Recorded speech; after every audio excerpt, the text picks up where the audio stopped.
ঠাকুর শ্রী রামকৃষ্ণের কথা।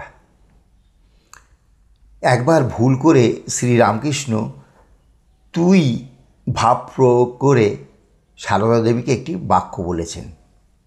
ভেবেছিলেন তার ভাইজি লক্ষ্মী ঘরে ঢুকেছে। অসতর্কভাবে বলে ফেলেছেন, দরজাটা ভেজিয়ে দিয়ে যাস। আচ্ছা, কণ্ঠস্বর শুনে তাকিয়ে দেখেন স্বয়ং শ্রীমা। কী সর্বনাশ! সঙ্গে সঙ্গে দুঃখ প্রকাশ করেন। তবুও রাত্রি কাটে উৎকণ্ঠায়। সকাল হতে না হতেই নহবতে সারদার ঘরে গিয়ে আবার দুঃখ প্রকাশ করেন।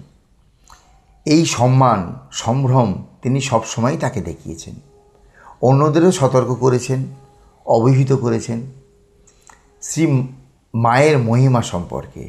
ভাগ্নের হৃদয় শ্রীরামকৃষ্ণের সেবা যত্ন করেছেন খুব, কিন্তু যন্ত্রণাও দিয়েছেন, তিনি সহ্য করেছেন। প্রক্ষান্তরে শ্রীমা সম্পর্কে সতর্ক করে বলেছেন, একে তুই তুচ্ছ তাচ্ছিল্য করে বলিস বলে ওকে তুই আর কোনো এমন কথা বলিস না।